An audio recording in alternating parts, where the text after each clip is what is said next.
This is the notes for two-dimensional arrays. We're going to flip back and forth here between the notes and writing code. So we have already done one-dimensional arrays, and a one-dimensional array is a numbered list of data items, and in C#, those data items all have to be of the same type. It's an example of a data structure, which means it's basically a data item that's made up of other data items. And all you need to access an element in an array is a subscript, a location in the array. And arrays in C#, like most other programming languages, are numbered beginning with 0, not with 1. So a 10-element array would have elements numbered from 0 through 9. Okay? Well, sometimes you need more than one array. So if I keep track of test scores for all the students in a class, I would need something like this. Here is an array for this part right here is an array for first test, and I've got students numbered like 0 through 8. This would be the scores for the second test, and this would be the scores for the third test. And this first number is the student number, and the second number here would be the test number. And again, I'm starting at 0 rather than 1. So if I had 3 tests, test 1 would be here where the second number is 0 all the way down. Test 2 would be here where the second number is 1 all the way down. And test 3 would be here where the second number is 2 all the way down. So the first number in each pair here is the student number, and the second number is the test number. So one way to look at that is it's 3 separate lists. It's a one-dimensional array and a one-dimensional array and a one-dimensional array, which is kind of like how I'm looking at it right here. But another way to look at it is that it's one table, and a table is made up of rows and columns, and that's what I've got here. So I'm just kind of squeezing them all together so they look like a table rather than looking like 3 separate lists. However, if you have a table, you need 2 pieces of information to find the element that you're looking for. First, you need to find out which row it is. So we can go out here and, pick a row. But that doesn't give us one value. It gives us, in this case, it gives us 3. So the other thing we'd have to do then is select the column as well. And then we get the intersection of a row and a column, and that would be our data item. So this is a two-dimensional array. A two-dimensional array is an array that has rows and columns. And to retrieve an element from a two-dimensional array, you need to specify the row number and the column number both. And the convention is to give the row number first and then the column number second. Okay. If you want to create a two-dimensional array, this is the basic syntax. It is identical to a one-dimensional array, except we put this 1 comma in here, and that indicates that we're going to have a number both before the comma and a number after the comma. And the number before the comma is the row number, the number after the number the number after the comma is the column number. So let's create a sample console program. I'm going to call it Arrays2D.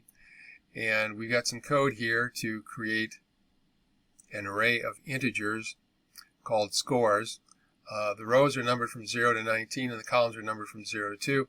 So basically we're doing the example I had up here, except we're doing 20 students instead of 8. We're still doing 3 test scores though.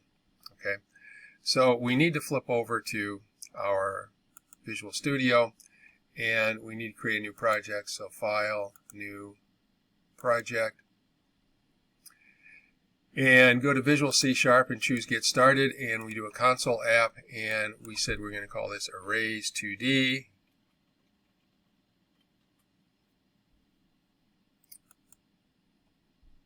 And we're going to close the existing one if you got one open.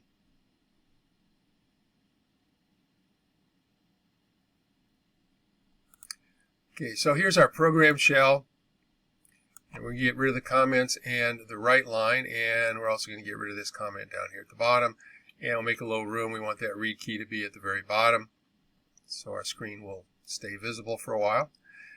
And here is the code that we want. We'll copy it to the clipboard, and we'll flip over here and we'll paste it into our document. Okay, so let's look at what's going on here. We have a constant that tells us how many students we have, and I'm using the convention where we do constants in capital letters. and we've got another student called Max Tess, which is 3. Okay. Then I declare my two-dimensional array. This tells me that it's going to be an array of integers. The brackets with a comma in between tells me it's going to be a two-dimensional array. And the variable score here is the name of the two-dimensional array. And then you have to allocate memory for it before you can do anything with it. Arrays are objects, and objects always have to have their memory allocated before you can use them. And you allocate memory by using the keyword new. Notice that's a dark blue, so it's a reserved word in C#. So you put the array variable on the left, new on the right, and then the data type, which was up here, and then the square brackets and the comma and the square brackets. And on the left side, you give the number of rows, and on the right side, you give the number of tests. Okay, and I need to write an initialize scores program. Normally you'd read this from a file, but we're going to cheat, and we are going to put some dummy data in it. So here is the code that generates the dummy data. So let's select that and do a Control-C. Flip back over here, and this is a separate function now, so it needs to be outside of main. And because it's a console program, we need the word static out there in front of it. It's not going to return anything, it's just going to do something. We need to pass in the scores array, which is called score. We need to pass in the number of students, which is max students, and we need to pass in the number of tests, which is max tests. Okay. So what am I doing here? I'm going to go from each row from 0 up to 19, and I'm going to go to each column from 0 up to 2, and in that row, in that column, I'm going to take the row number plus 1 and multiply it by 10, and I'm going to take the column and add 1 onto it. Okay, so all this is doing is in row 0, I'm going to add 1 on and multiply by 10, so I'll get 10. And in column 1, I'm using people's numbers now, numbering. I'm counting from 1 to 20 instead of 0 to 19 for the rows, and I'm counting from 1 to 3 instead of 0 to 2 for the columns.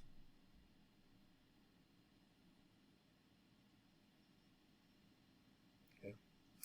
So what I'm going to do here is I'm just going to check and see if that works. I'm going to comment out lookup score, otherwise I can't run my program. And then I'm going to put a breakpoint in right here. So the program will stop and I can go examine my score variable. Let's go ahead and run this program. And after a few seconds it stops. So it stopped right here. It turns yellow. We get the yellow arrow over on the right side. And what I want to do is I want to look at score. Okay.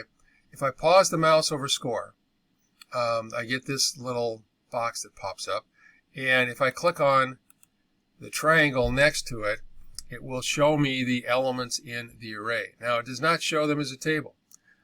What it does is it shows the first row, so row 0, and then the second row, and the third row, and the fourth row, and so on. And so the number you're going to get over here is basically this number as a 2-digit number, but with 1 added, because I'm starting with 1 instead of 0.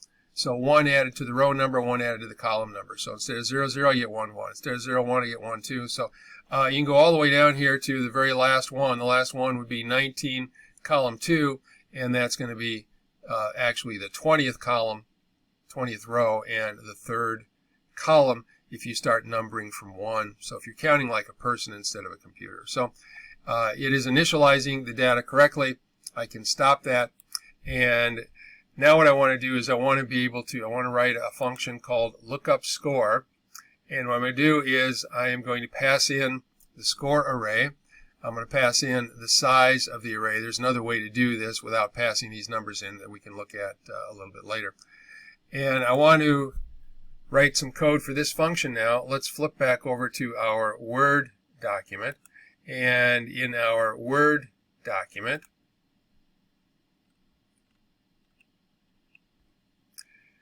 we want the lookup score function. So let's copy this. And we'll paste this one in down below. And I lose my red wavy line now because this is now defined.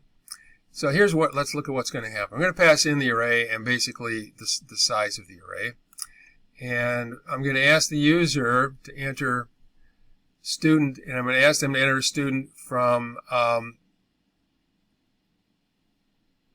0 to students minus 1. And you know what, let's change this. People are not going to number starting at 0. They're going to start at 1, and they're going to go up to students. So we're going to get rid of that. So this will give me 1 to 20. It'll ask the user to put in a number from 1 to 20. And this will ask the user to put in a number from 1 to 3. And then we will read it and read the row, read the column, and then we will write out what is in that array, in that row, and that column. And I'm just going to make this just a little bit more interesting here. The element at row and column, and that'll be my second argument, is, and then I'm going to do my third argument.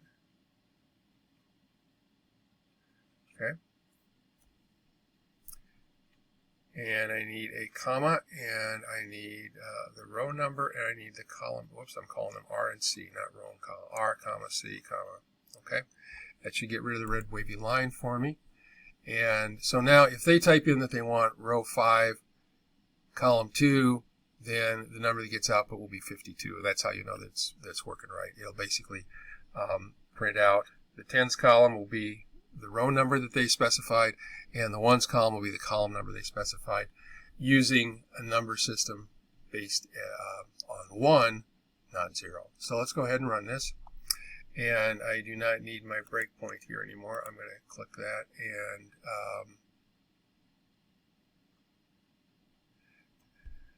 okay, so it says enter student number 1 to 20. Let's do 3. And the test number is 1. I should get 31 back. And I do not. And I just realized what I did when I changed my numbers up here. I need to subtract 1 from them. Let's stop the program. So when I fixed the program, I broke the program. So minus 1. I've got to take their number from 1 to 20 and make it a number from 0 to 19. So I have to subtract 1 from it. That's what I'm doing up here. And when I get their column number, I got to take the number 1 through 3 and change the number from 0 through 2. And that's what I'm doing here. Now if we run it, it's going to work. So let's say I want student number 5 and I want test number 2. I should get 52 for an answer, and I'm still not getting 52 for an answer. Index must be greater than or equal to 0 and less than the size of the argument list. Well, what is C here? C is 1, R is 4, and okay. So this is a format exception. The problem was not with the subscripts. I was just expecting that, and I didn't really pay much attention to this. The problem is that I can't count very well. If I have 3 arguments, R and C, and score sub R comma C, they are numbered 0, 1, and 2, not 0, 1, and 3. So I need to stop it before it'll let me modify the code. So now let's put a 2 in there. And well, I've told you twice now that it's going to work. I'm not going to tell you that this time, but we'll see.